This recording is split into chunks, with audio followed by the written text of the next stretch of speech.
Drivers, start your engines!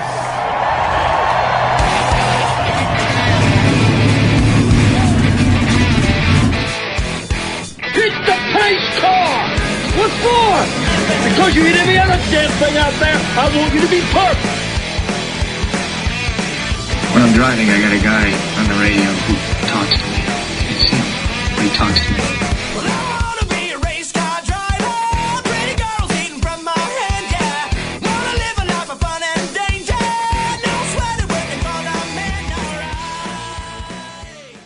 Good evening, race fans. Welcome to the Hoobazoo Radio Network, and welcome to the Drafting the Circuits program. My name is Frank Santoroski. I'll be your host for the next hour as we talk about this past week in racing and preview next week. Joining me in the studio, Luis Torres and Richard Youden. Guys, how we doing? Good, thank you. It's going all right. Going all right. Yeah. So a little bit of a slower week in racing. Formula One was off for the travel. They are loading up into the United States. They'll run at COTA this weekend. NASCAR was in action at Texas. It was yet another win for young Kyle Larson, who is I believe that's his 8th win on the season. There's 3 races to go. And he's looks like a championship favorite. So let's talk about Texas a little bit.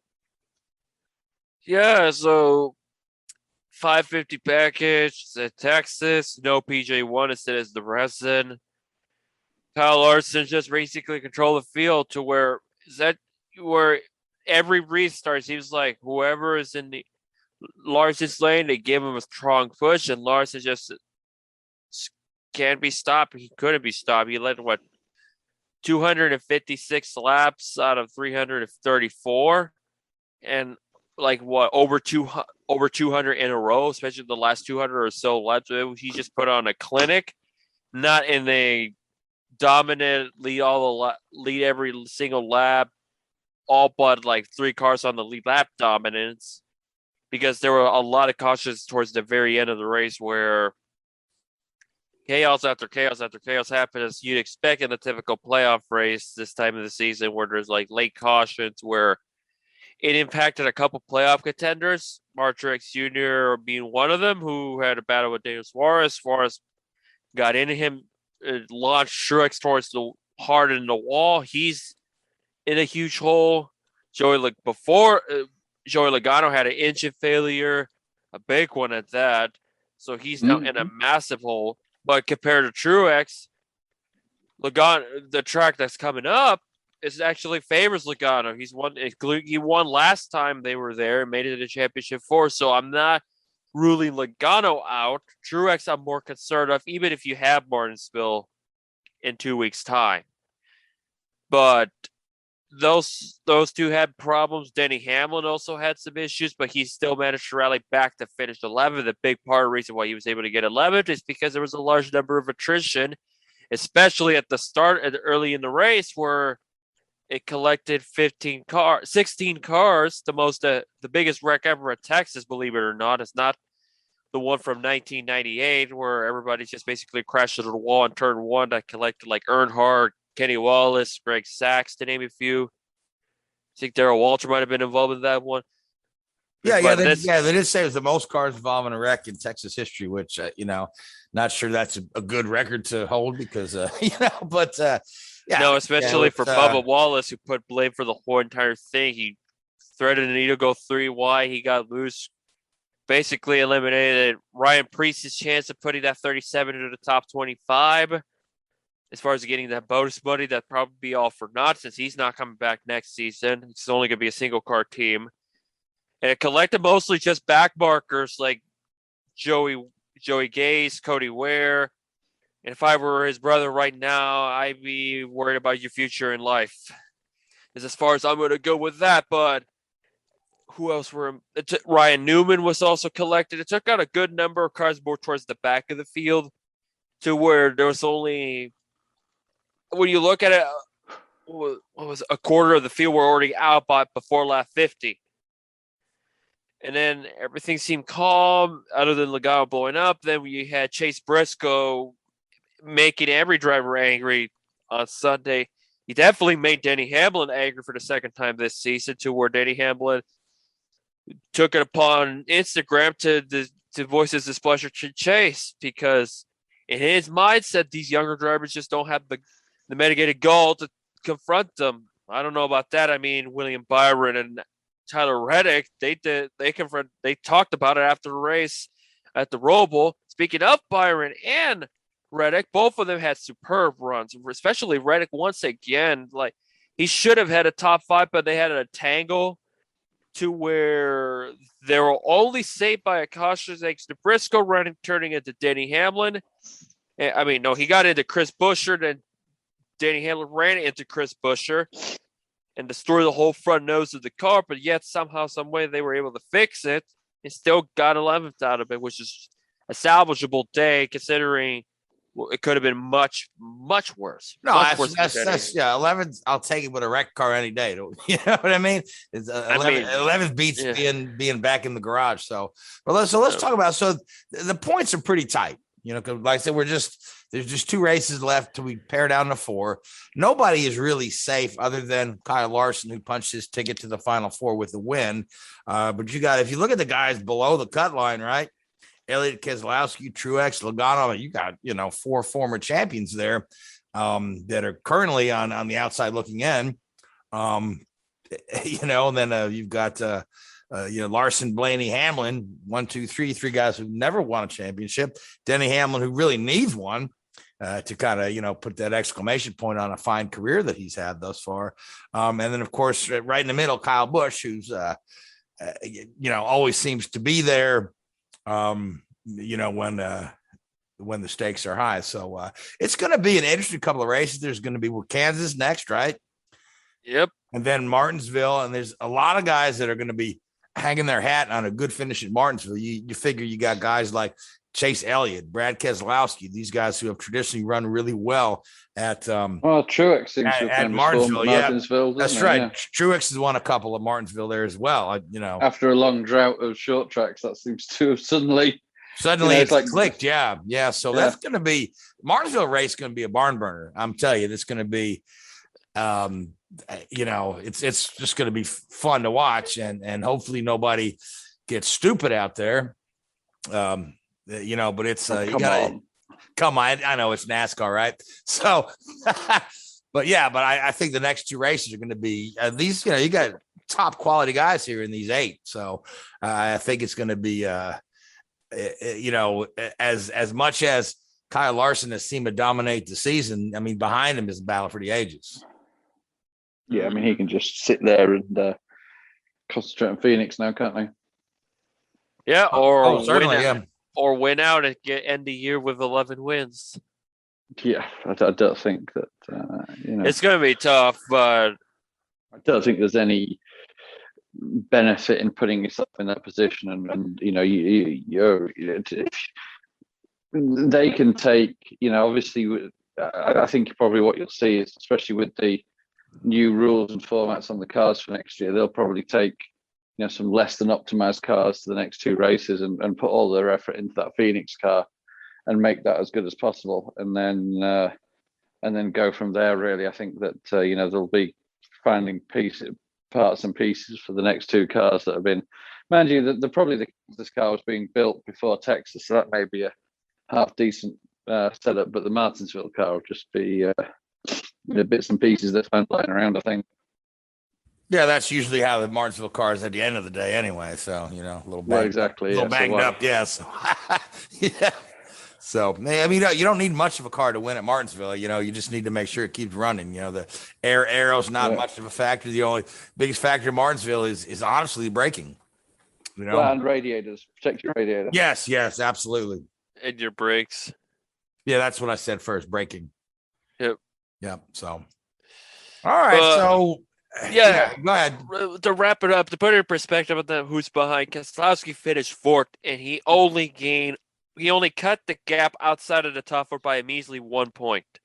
He entered 16 behind. He's going to go into Kansas 15 behind the cutoff, which is currently held by Kyle Busch, who's in 4th in the standings. He was no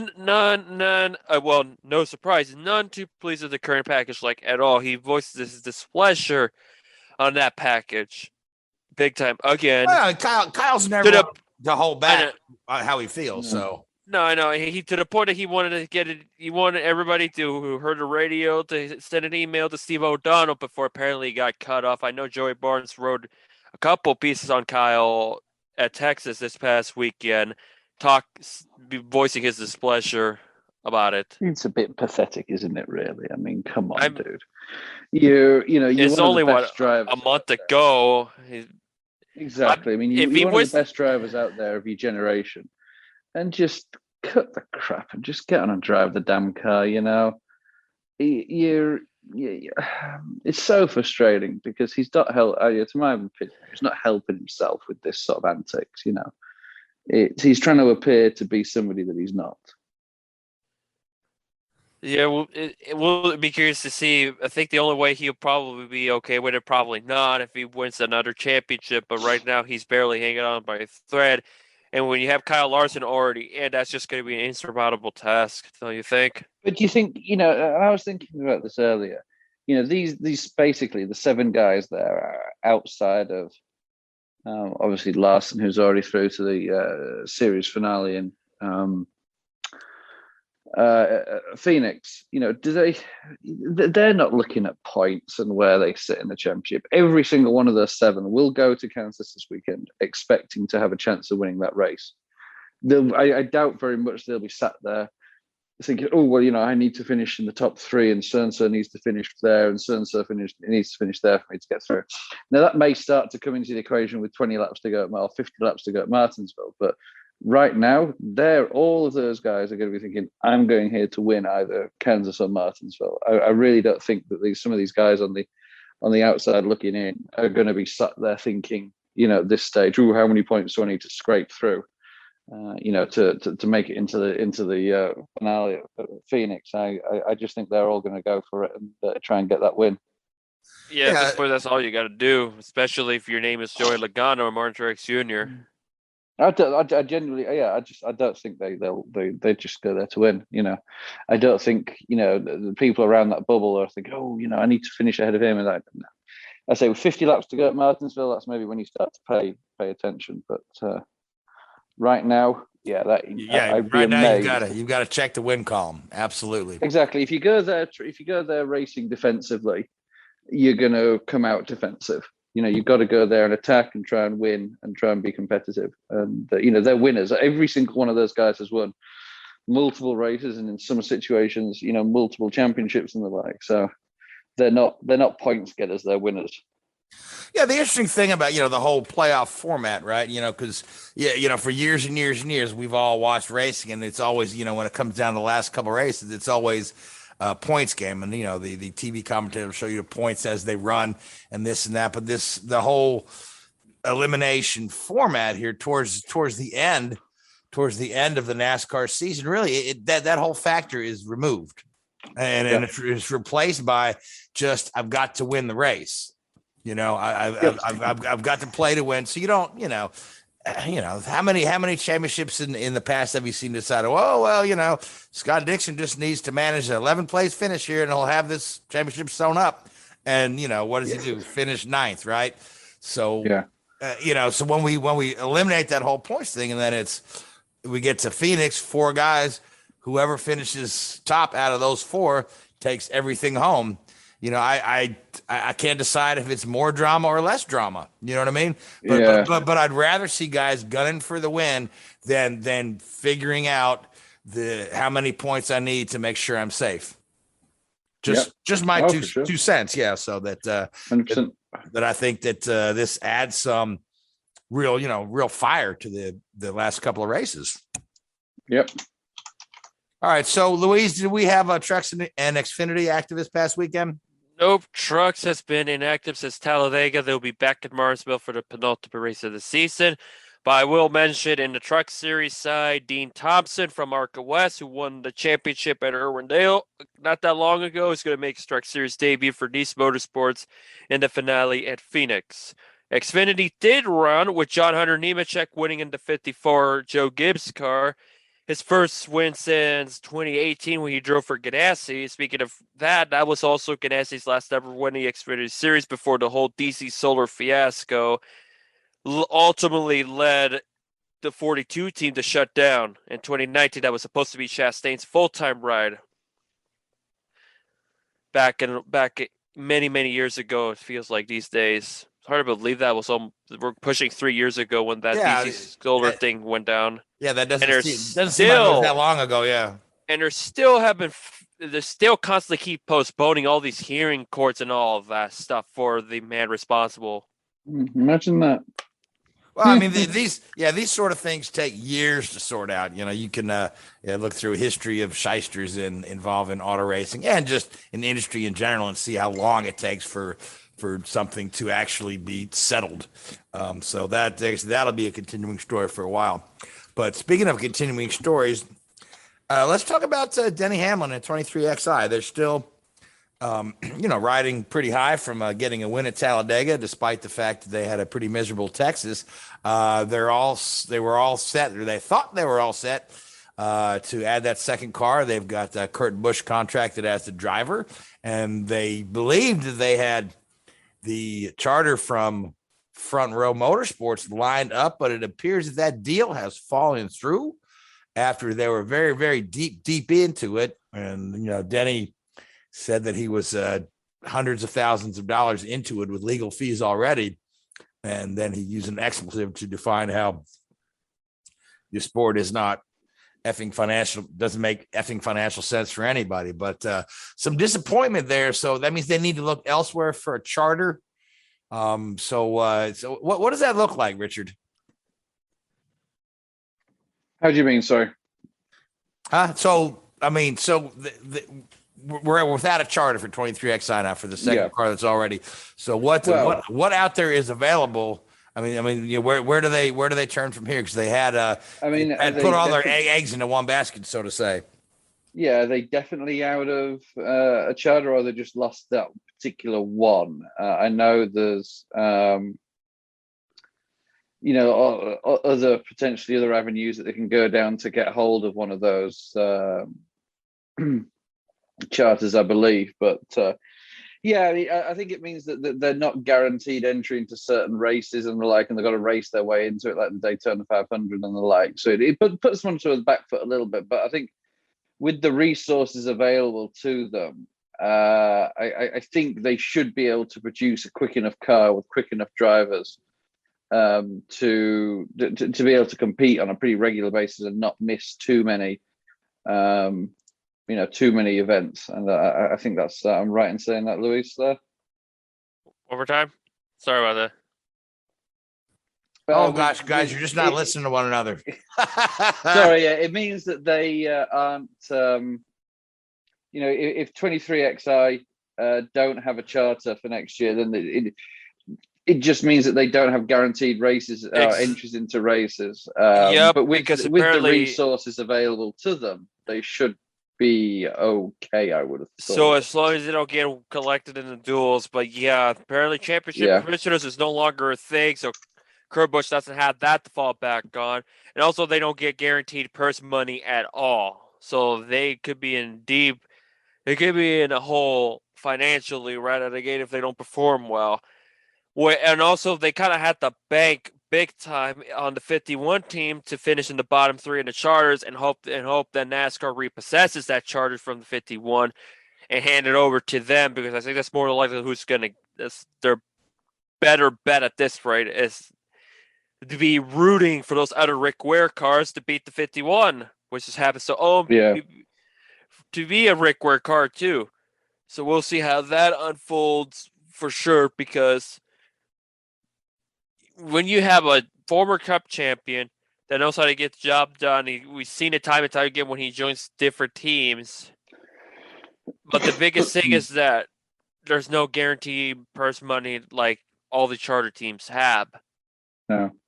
This wild rumor that apparently I don't necessarily buy, that when Allmendinger won Indy, I only got $1,500 out of all of that. Really? Wow. That's kind of like the low-hanging fruit rumor that I've heard that somebody posted today. They only got $1,500 for winning a cup race, but because they're not a charter team or a full-time team for that matter, they barely got anything. I'm hoping that is not true because that would be ridiculous if the race winning team doesn't get the most amount of money and end up actually probably having one of the lowest amount of monies out of everyone. Yeah, $1,500 is nothing. You know what I mean? That's it's not a set of tires. regional ARCA money. Yeah, that's rent money for a month, you know. But I don't know. So is there another charter available they can look to pick up, or is everything pretty well locked up? And speaking of the front row charter, right? Who is that going to go to now? Or is that just going to still remain in limbo? It's going to probably stay with them. But the problem is apparently that fallout got so rough that Ford are angry, Toyota are angry. I don't. Should they want to go switch manufacturers, they're in trouble. Well, I guess they haven't pissed Chevy off. So anyway, well, you got Michael Jordan there, so he'll have to come up with a slam dunk. But no, boom, basketball reference. So we'll just have to see how that one plays out. But I know Denny was quite vocal on his displeasure of the way things had sorted out, particularly since he had, like, again, they put a lot of eggs in that basket. They put a lot of money in that basket. That's just all for naught. So, but to your point, you got Kurt Busch behind the wheel. Here's a guy that's very capable of racing in on any given weekend, given if they give him a good enough car. Mm-hmm. Yeah. Oh yeah. I as I say, I think that I don't think they'll have too much problem, in terms of competitiveness on a week in, week out basis. But I think that it does obviously highlight some of the issues with the charter package. I mean, it was basically something that came about a few years ago, which basically made each entry worth a number of millions of dollars per charter for basically nothing. It was a way of the NASCAR teams generating revenue without actually having to do anything. It's a great method and great technique for them to generate this money, but it did it is a bit of a false economy, and at some point it's all going to come crashing down around them after. Yeah, particularly if you have charters that are just sitting being held and not being used. You know what I mean? And you get, I think the rule is, and Louise, you can correct me if here, is that you don't, you can own a charter, but you can only not use it for one season, and then after one season you have to sell it. But what some teams do, like for example, my understanding, Childress used to have, or RCR used to have 3 charters, but only around 2 cars, and that third charter, 1 year they'd lease it to one team, and then the next year they'd theoretically race they'd bring that charter back and then lease out one of their other charters. So they had the option to only have 2 cars running with 3 charters, and every year they'd jumble their charter allocation. And then at one point they had to get to a position to sell them, I think. I think if you lease it to somebody, but if you want to expand, you can still use it for something else. Yeah, it's all complicated, isn't it? Yeah, it's complicated. I think if I remember correctly, out of the original 36 back in 2016, I believe 7 or 8 in some capacity have never changed the charters to anybody, or switch car numbers, or switch teams, or vice versa. Yeah, I think only under 10 remain intact from the very get-go, and a good chunk of them are from Joe Gibbs Racing. Yeah, I mean, Hendrick probably haven't, but they've obviously had number changes within their team, and I'm sure Penske are in the same boat. As I say, I know. Penske RCR, should be fine. Yeah, I know. Except for RCR that 12 team. Around. Mm-hmm. Yeah. The 2 and the 22 are pretty stationary, but it was just a method really of sort of making sure that the guys that had these charters got the prize money. And it was a bit of a when you look at it, it's a massive false economy.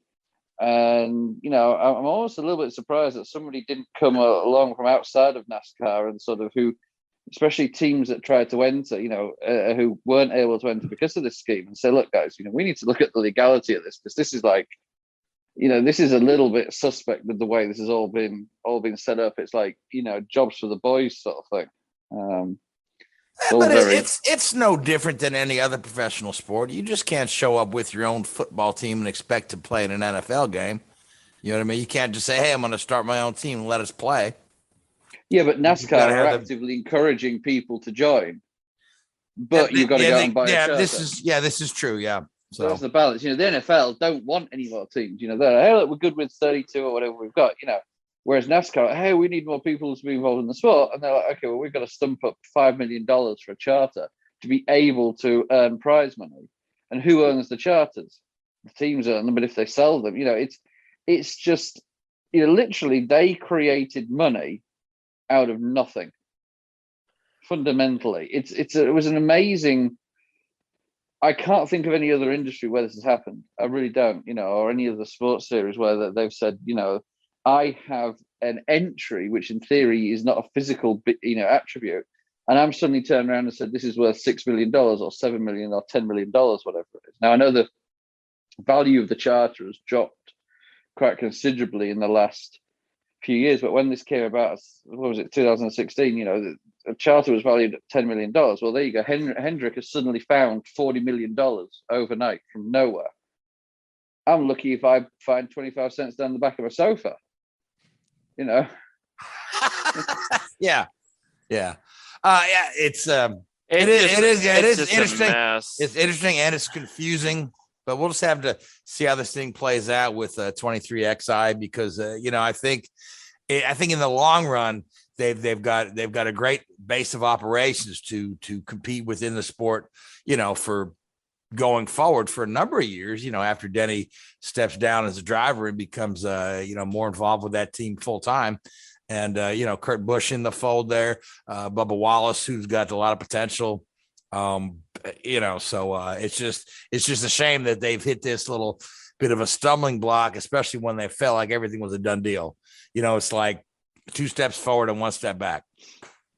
Mm-hmm. Yeah. Mm-hmm. All right, so let's speaking of stepping forward, let's move forward to something else, which is Nico Hulkenberg is going to test an IndyCar. Now, here's a guy that I think a lot of. I just think he's a heck of a driver. He's an interesting personality. He's got one of the coolest names out there, but he's going to, you know, people have been kind of teasing his name around the IndyCar paddock for a little while, but he's going to hop in the McLaren SP entry when they test at Barber here in a couple of weeks, which is a track that should suit his driving style well. You know, Barber being a natural terrain road course is going to be very similar to, you know, Nico's entire upbringing racing in Europe. So I'm interested to see how he does. The test is actually at his request. He requested that he, you know, hey, may I test the IndyCar? I want to see if I like it. You know, I guess he's been, you know, looking at guys like Romain Grosjean, who's seems to really be enjoying IndyCar, and he's wondering, hey, maybe this is better than, you know, being the sim guy for Alpine. So that'll be interesting to see. But I mean, whether or not there's a seat for him if he decides he likes it is another story. So Richard, I mean, you're fairly familiar with Nico Hulkenberg. How do you think he'll fare in IndyCar? I feel like he'll take to it quite well. Oh, I don't think there's any doubt about it. I think the guy is an immense talent, and you know, he has the attitude, doesn't he? He has that sort of personality, very much in a similar role, you know, as a Romain Grosjean sort of personality. Somebody who'll come in and you know, take it seriously and be on the ball pretty quick. And I expect him to impress. I really, really do. And again, it's sort of highlighting how IndyCar is a viable alternative to these Formula One guys. It's not like you know, to put it bluntly, it's not like a retirement home, which is what we used to consider it as. You know, these guys, Grosjean, Hulkenberg, you know, some of these guys that have come over in recent years have been at the peak of their ability. Now, you know, admitted that they're not a Hamilton or a Verstappen, but they're certainly, you know, better than average in many, many ways. And you're talking about guys whose talent is masked a little bit by the fact that they're not with one of the top teams in Formula One. So they you know, they've got to really, you know, put on the drive of a lifetime to get any kind of result when you've got, you know, the performance gap between the teams and the cars there. But you get into, IndyCar, we have a much more level playing field, and you can see how well Grosjean has done. You can see how well Ericsson has done. So.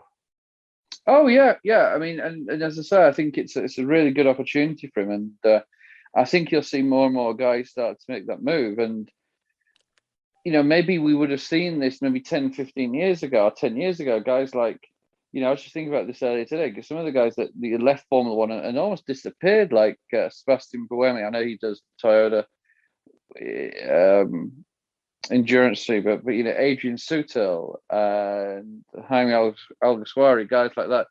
Maybe IndyCar is now becoming the new Formula E. We had a lot of F1 guys go to Formula E a few years ago and sit around there, Stoffel Van Dorn, guys like that, who are still competing in that series. But, maybe, you genuinely start to see IndyCar as being a real, alternative, especially with the aero screen and some of the safety innovations that have come about that maybe would remove some of the fears that these guys had over, the safety of the series.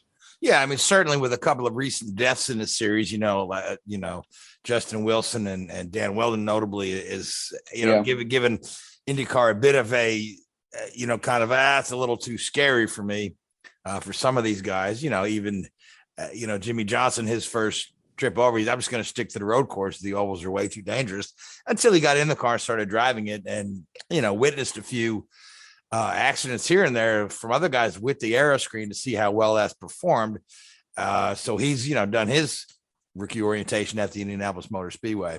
And I think the other thing that we got to look at is guys that are jumping from Formula 2 to IndyCar rather than Formula 1 because of the limited amount of seats. Mm-hmm. You've got, we talked about Callum Ilott a few weeks ago. He will be full-time in the series with the Juncos team. And just this past week, Ray Hall, Letterman Lanigan announced Christian Lundgaard as their full-time driver for the 30 car, replacing Takuma Sato. And he'll drive alongside Jack Harvey, who will be in the 45, and Graham Rahal, who is got a nice relationship with the team owner. Family connection there, I believe.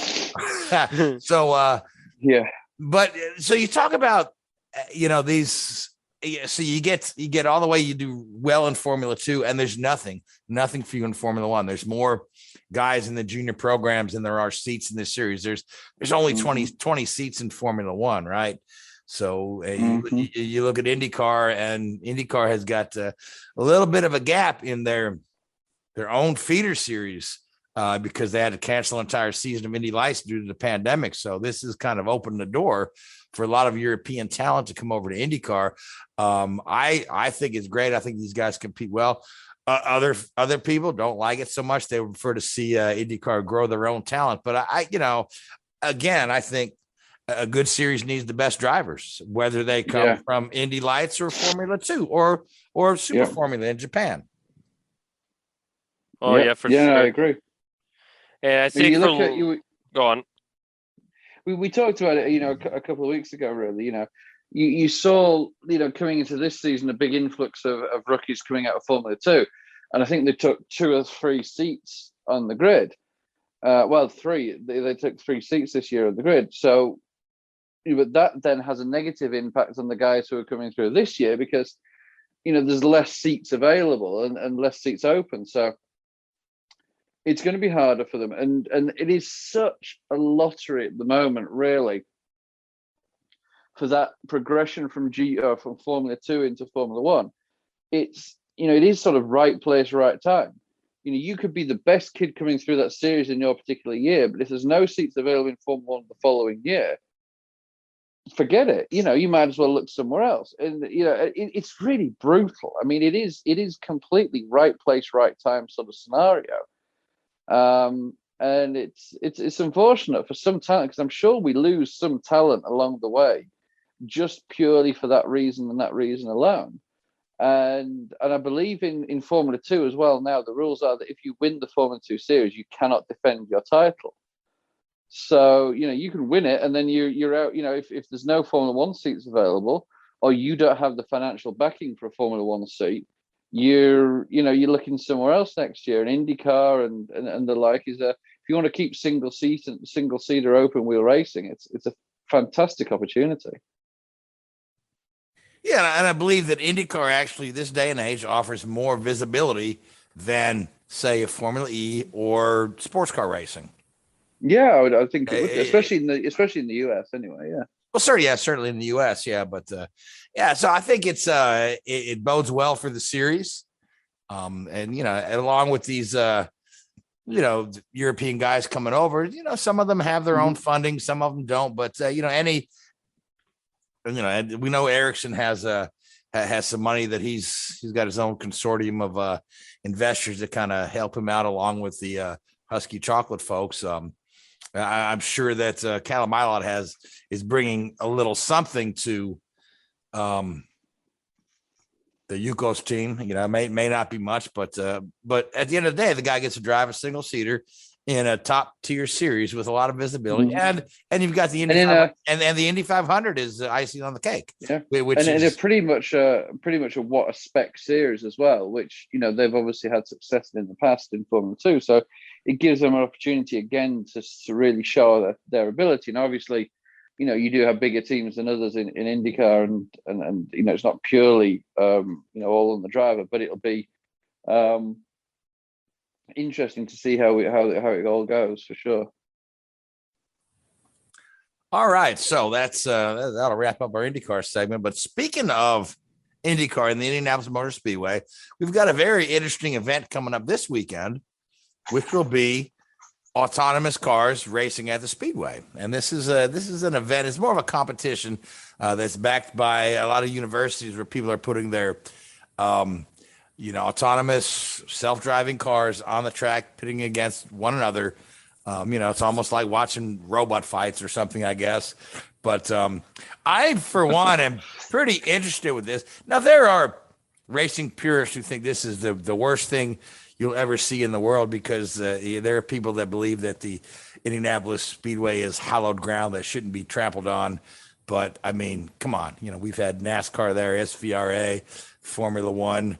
You even had the 8-hour race just this past weekend. 8-hour sports car race. We've had Red Bull air shows. Come on, it's. And wasn't Indy originally a motorcycle race before the 500? I think one of the early, the first race at Indianapolis Motor Speedway on the grounds was a hot air balloon race. But they did have motorcycle races as well as auto races. But they still do. Oh, recently the MotoGP have been there. Absolutely, yeah. But to the point, right? The Indianapolis Motor Speedway was built as a proving ground for the latest in automotive technology, and the latest in automotive technology is autonomous driving cars. I mean, this is going to be a thing if these really work. To the point that they're pretty flawless, right? It's going to revolutionize the shipping industry, because they've talked about, autonomous trucks, and you've got even, you've got companies like Domino's experimenting with autonomous little vehicles to deliver your pizza, and these sort of things. But it's going to be interesting to see what these folks have to offer. I mean, automotive technology, continues to advance, right? And literally, I bought a new car very recently, right? And the last car I had was an 08, right? So there wasn't a whole lot of bells and whistles on it. But the new car I have, it's got a lot of these little different kind of driver aids, right? It's got your rearview mirror light up if someone's in your blind spot, which is very nice and convenient. Got a backup camera, which is very nice. But it's got this little driving lane correction thing, right? Where if you sort of drift out of your lane, it'll actually give your steering wheel a little nudge to put you back in the lane, which I turn it on just to play with it. And then just for fun, I said, let me just see how well this works. I was on the interstate, right? There wasn't a lot of traffic. So I just took my hands off the steering wheel to see how long it would keep me in a straight line. And it was doing pretty well until my dashboard lit up and said, put your hands on the steering wheel, which I'm like, wow. So this thing even knows if I had my hands off a steering wheel. So, I mean, the computers and technology they can put into an automobile are pretty, pretty amazing. And so when you consider you're going to have the whole thing use, lasers and sensors and these sort of things to keep it on the track or keep it on the road, or to brake and not hit another car. I'm just really interested to watch this and see what we're coming up with. But that's just me. Other people think it's a travesty that we're going to do this at the Indianapolis Motor Speedway, but I can't think of a better place to do it. No, complete garbage. Not what you said. Sorry, not what you said. No, but the people who are of this opinion, that sort of thing shouldn't be at Indianapolis or whatever. Motorsport in general gets criticised for not having its finger on the pulse of, race. Not racing, but the real, automotive industry. And they say, hey, look, how can you justify spending all this money when where's the technology? Where's the technology creep from motorsport into the automotive industry? And there actually has been a lot. And if you look at it into some details that, most people wouldn't see on a general basis, there is a heck of a lot of work that is comparable between the two. And, as you said, this is the future. This is the way of the world. And I was actually at a proving ground in Ohio this last week, and at least half of the vehicles at this proving ground were autonomous driven vehicles and autonomous semi trucks and fully automated vehicles. So the technology is there. Whether we like it or not, it is coming. And to put a spotlight on the engineers, I think is as an engineer is a great thing.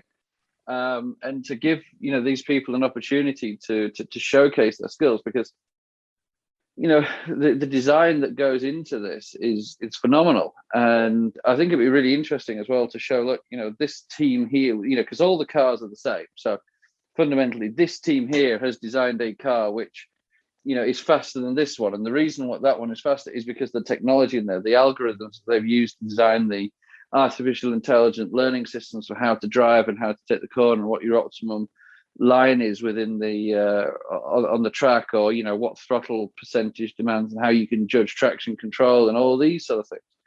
These are things that autonomous cars deal with on a daily basis. So we need for this to be a showcase of that technology is fantastic.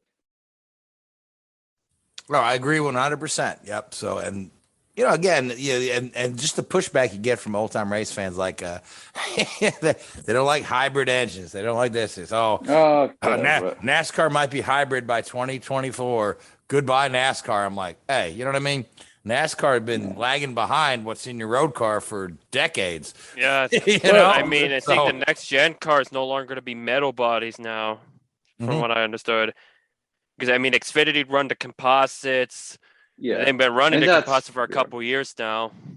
That's in reality, that's a very small divergence. The big thing from the next gen car is actually going to independent push rod suspension. They've had truck arm suspensions from basically the original truck arm suspension in NASCAR was modeled on a 1950s Ford F-150 and fundamentally hasn't changed for 40 years. So, it's a huge change to go to independent suspension on these vehicles. So, NASCAR is getting there, and they've still got a hell of a long way to go. And who cares whether they're a hybrid engine? Who cares whether they've got a energy regenerative system? Who cares? People need to get over these things. I'm not trying to be disrespectful to people that have their opinions here, but come on. This is one of the problems, especially with NASCAR, is that it's so ingrained in the history, in the background and the history. And I think it's a cultural thing as well as a sports-based thing. This whole things were better back in my day. Well, you know what? Look at what culture was like back in your day, and maybe it's not quite as good as you seem to think it is. We're pretty lucky these days that I think we have a relatively diverse and advanced culture, and there's a huge proportion of society that do seem to think that they're better back in my day. Well, careful what you wish for, sort of thing, and NASCAR is a prime example of that. Oh yeah, there's a lot of folks stuck in the past, but I guess that's just human nature at its core. You know what I mean? You know, you always look on the past, and you remember the good stuff and not the struggles. But anyway, so we are on the cusp of our Formula One weekend in the United States. Cars are unloaded. Daniel Ricciardo is going to get to do something interesting that he's been wanting to do for a while, which is to drive an old ex-Dale Earnhardt car, which he is looking forward to. Again, you know, looking at the past, here's a guy who raced in Australia and raced in Europe, but a big Dale Earnhardt fan, and one of his you know, evidently, you know, Zach Brown owns an old Monte Carlo that was driven by Dale back in the day, and he's gonna let Daniel take it out on the track. So that'll be fun. But we do have a Grand Prix coming up. We've got a tight points battle coming into Austin. So Richard, you want to give us a quick preview of who you think is going to do well and who we should watch in Austin? Yeah, well, for the last time in the foreseeable future, this will be the sole US race for the season. You know, starting next year, we're going to have 2 races in the US, and you know, there's been a lot of talk of potentially even adding a third, you know, if the market demands it. But you know, it's going to be one of these races that is probably going to, you know, again, it's going to be between the Red Bulls and Mercedes, and you know, you'd imagine between the Hamilton and Verstappen battle. And just based on some of the resurgence you've seen in Mercedes the last few weeks, or last few races, so I think you'd really be pushed to sort of bet against Hamilton on this one. You know, I think the car suits the track. He's had, you know, success there in the past, and I would, I imagine that Hamilton, for my money anyway, is going into this race as a favourite for this weekend. I can't disagree with you. I mean, Lewis has been spot on at COTA nearly, you know, every time we've been there. So I mean, it's the side where he's locked up the championship on multiple occasions as well. This is true, yeah. So I mean, that puts, you know, that puts a lot of pressure on Max Verstappen, who's really got to, you know, minimize the damage if Lewis dominates the race. He's got to put in a good performance if he wants to win this championship. But you know, we're at the time of the year where Lewis just comes alive and becomes unbeatable. I mean, we've seen it year after year after year. You know, he'll, you know, so it's almost like he takes a little break in the middle of the season. You know, he doesn't often lose the points lead, but he's, you know, this when it comes down to the, you know, to time to get the job done, Lewis has faltered very few times. So Max has his work cut out for him. But you know, beyond the championship battle, who else do you see performing well here? I mean, we've seen a lot of improvements from Williams, from McLaren, from you know, Racing Point or Aston Martin to a certain extent. Oh, I think McLaren will be strong again. You know, I think, as you say, they've really picked up, especially post their win at Monza. They've certainly got a strong package, and they've got 2 young drivers there who are, I think, working really, really well together. They're gelling well. They're pushing each other, and I think both Daniel and Lando have that sort of personality which suits the American market and suits, you know, the fan base, and I think they get a really, really good reception, and I think it's something that fits really well into their sort of you know, makeup of how they want to race and how where they feel comfortable. So I imagine that McLaren will be pretty strong again this weekend. But as you say, there's a lot of others, you know, strong teams. I mean, Alpine have been, you know, nothing crazy, but steady, you know, doing a steady job the last few weeks. You know, Seb Vettel, he's been pushing up there again and you know, putting in some strong performances. So I don't think you can look, you know, Ferrari, it'd be interesting to see what they do now. Both of those cars have got new engines in, without any of the engine penalties. See if that really was worth the risk of taking a sort of an optional penalty. You know, they didn't need to take a penalty, didn't have engine failures per se, but they just wanted to get miles and laps on their new engins. So I mean, it would be nice for Ferrari to finish off the season on a high note. They've been kind of especially they've been kind of down and out for a couple of seasons now. despite having yeah. despite having Charles, who was one of the most talented guys out there. Yeah. Oh, I mean, there's nothing wrong. I don't think fundamentally with their driver lineup. I think they've got two very, very competent drivers that push each other very, very well. The problem is they don't have the two drivers. The Hamilton and the Verstappens of the world. Outside of those two, I think Leclerc and Sainz would give anybody a run for the money. It's just difficult that when you don't have those two aces in the pack.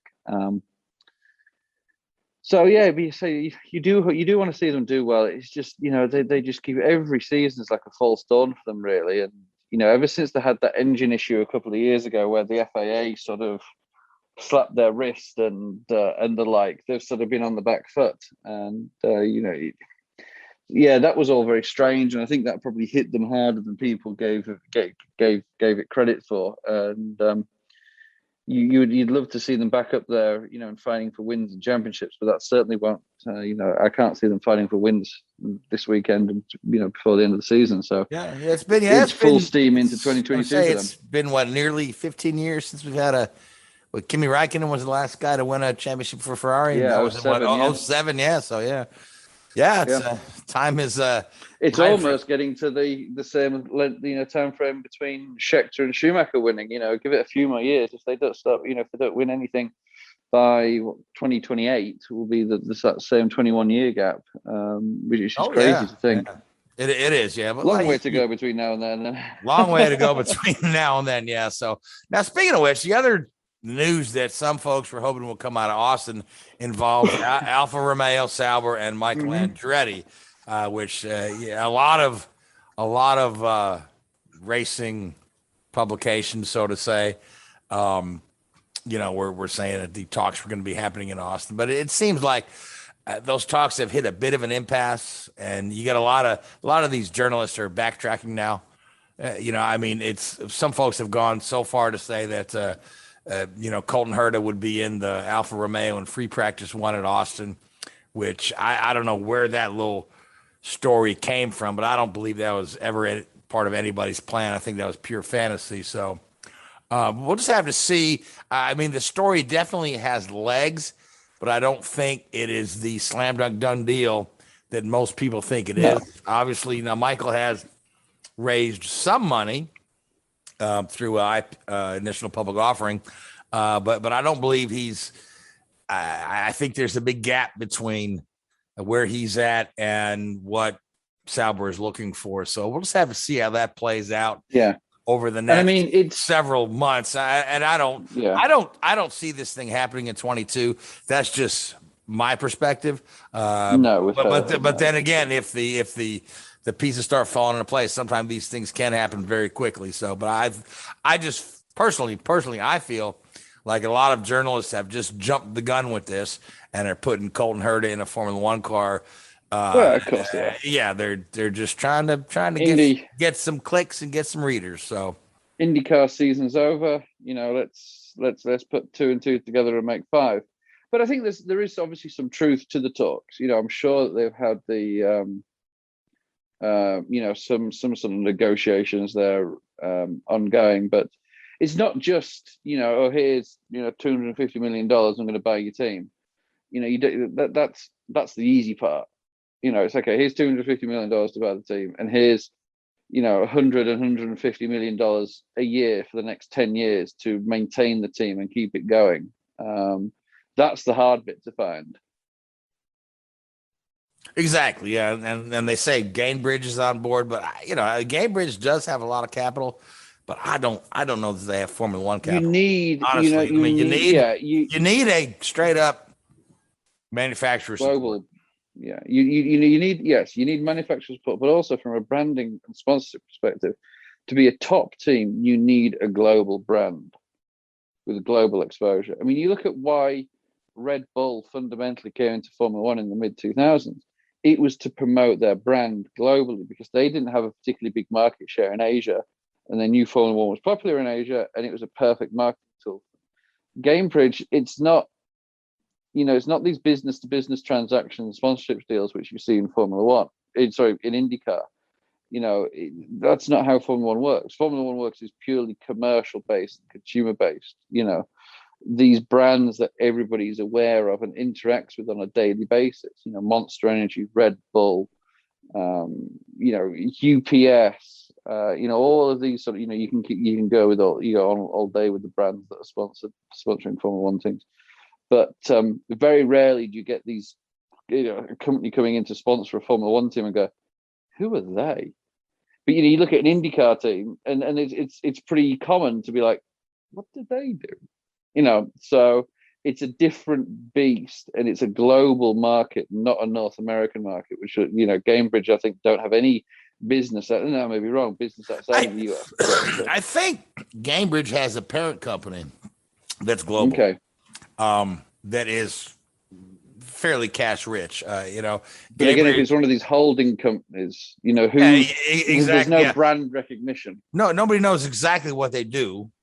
Yeah, but they have a lot of money. So anyway, yeah. But we'll just have to see how all that plays out over to now. And again, I believe it's going to be several months. I think everybody was just trying to jump the gun, put Colton Herta in a Formula One car next year, and I don't see that happening. I think Colton Herta will be right there in the number 26 Gamebridge car in the IndyCar series next year, and he'll be a title favorite. Yeah, and if he goes there next year, and we talked about a number of times on this show, shows the sort of dominance that he showed at Laguna Seca and some of these other races last year, then you may start looking at it and may start going, okay, maybe this guy does have what it takes to step up into it. But if he has another season like he has this, last season, where he dominates a couple of races, but then sticks it in the wall 2 or 3 times and is anonymous for 2 or 3 races of the season, that's not going to cut the mustard in Formula One. And Formula One team principals know that.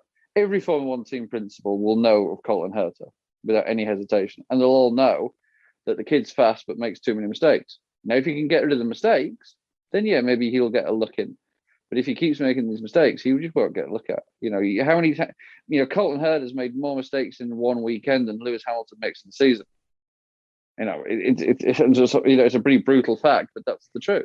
Yeah, I guess that's a little harsh, but there's some truth to that. So, all right, so we are right up at the end of our hour. So let's go ahead and make us some picks for both Kansas and for Austin. And then we'll get off the air. So, Louise, I'm going to start with you. Your pick for Kansas and your pick for Coda. Kansas, I'm going with Joey Logano. As for Coda, I'm going to go with Lewis Hamilton. All right, Richard, that puts you on deck. Oh, let's have a look. Coda, let's go with Verstappen then, despite what I said earlier. And let's go with Hamlin for Kansas. All right, and for Kansas, I'm going to go with Kyle Larson. Continues to demoralize the rest of the guys. And for Coda, since you guys taken Hamilton and Verstappen, that leaves me. I don't know. Daniel Ricciardo gets such a charge out of driving Dale Earnhardt's car that he puts that energy into a race winning drive that's aided by Hamilton and Verstappen having a little trouble. Well, I mean, realistically, imagine that sellout crowd's reaction through it. I guess it's the largest crowd they've had since the inaugural race.